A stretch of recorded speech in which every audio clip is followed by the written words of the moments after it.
News में आपने बहुत सारी वीडियो देख ली होगी एचएमपी वायरस के बारे में कि ये एक महामारी के रूप में फैलने वाला है और भारत में भी आ सकता है। तो आज इसके बारे में हम जानेंगे कि इसके लक्षण किस तरह के होते हैं, इसके बचाव कैसे कर सकते हैं। इस वीडियो में आपको मैं एक मेडिकल साइंटिफिक तरीका से बताऊंगा। थोड़ा इसके बारे में पहले जान लेते हैं कि है क्या एक्चुअली में। तो चलिए जानते हैं।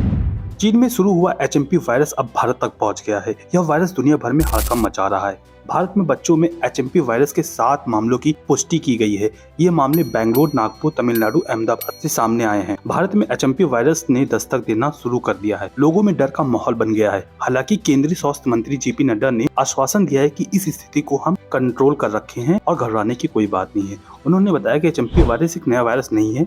इससे पहले भी 2001 में इसकी पहचान की गई है, लेकिन बढ़ते मामले को ध्यान रखते हुए एचएमपीवी वायरस को लेकर एक अलर्ट बेहद जरूरी है।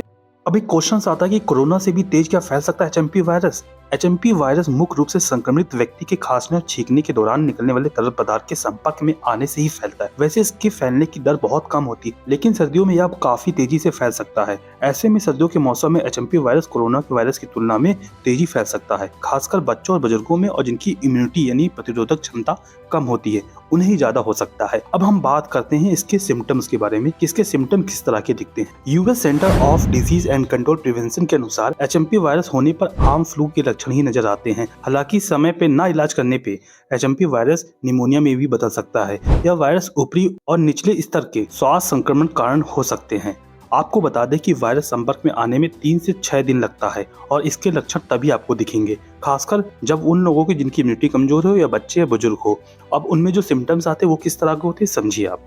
खांसी, बुखार, नाक बंद होना, सांस लेने में तकलीफ होना एचएमपी वायरस के आम लक्षणों में से है। अब इसके कारण के बारे में बात करते हैं कि ये किस कारण से पहुंच सकता है इंडिया में और हमें भी हो सकता है। तो चलिए जानते हैं। एचएमपीवी वायरस उसी समूह का है जो आरसी, खसरा और मास कारण बनता है। यह एक छोटा सा रोगाणु है, यानी कि वायरस है जो संपर्क में आते ही व्यक्ति को बीमार कर देता है। आपको बता दें बच्चों और बुजुर्गों में वायरस जोखिम सबसे ज्यादा होती है, खासकर 5 वर्ष के बच्चों और 65 वर्ष के बुजुर्गों में एचएमपी वायरस का ज्यादा खतरा होता है। इसके अलावा जिनकी प्रतिरोधक क्षमता यानी जिनकी इम्यूनिटी कमजोर होती है उन लोगों में ये वायरस अपनी चपेट में शामिल कर लेता है। एचआईवी, कैंसर और ऑटो इम्यून डिसऑर्डर वाले लोगों को ये वायरस बहुत जल्दी हो सकता है। अस्थमा और सीओपीडी पीड़ित लोगों को भी ये वायरस अपनी चपेट में ले सकता है। दूषित खाना पीना से भी ये आपको हो सकता है, तो थोड़ा सा आपको केयर करके रहना पड़ेगा। अब बात करते हैं कि हम इसे बचाव कैसे कर सकते हैं। बचाव के लिए सबसे बड़ी बात है कि एचएमपी वायरस का एक संक्रमण बीमारी है। जैसा कि मैंने आपको बताया कि ये वायरस जो होता है एक संक्रमण बीमारी है, एक इंसान से दूसरे इंसान को हो सकता है। तो अब हम बात करते हैं कि एचएमपी वायरस जो एक संक्रमण बीमारी है वो एक संक्रमण व्यक्ति के छींकने, आंखों से निकलने वाले तरल पदार्थ के संपर्क में ये फैल सकता है।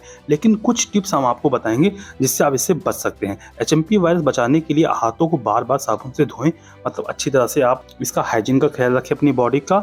मोस्ट ऑफ जो है आपका हाथ साफ होना चाहिए। कहने का मीन्स ये है कि आपको अपना हाथ बहुत अच्छे से साफ करके रखना है, जैसे हम कोविड के टाइम पे सैनिटाइज करके रखते थे उस तरह का करना है। बिना साफ किए हुए हाथों अपनी आंखों या नाक पर ना लगाएं। संक्रमित लोगों के संपर्क में आने से बचें। जिन लोगों को सर्दी, जुकाम, खांसी समस्या है उनसे दूरी बनाए रहें। खांसते छींकते समय मुंह और नाक को अच्छे से ढके रहें, जिससे आपको संक्रमण से बचाव मिले। और भी ऐसी कोई अपडेट आती है एचएमपी के बारे में तो आपको जरूर बताऊंगा। तो प्लीज चैनल को सब्सक्राइब कर लीजिए ऐसे information video. Thanks for watching. मिलते हैं नेक्स्ट वीडियो में।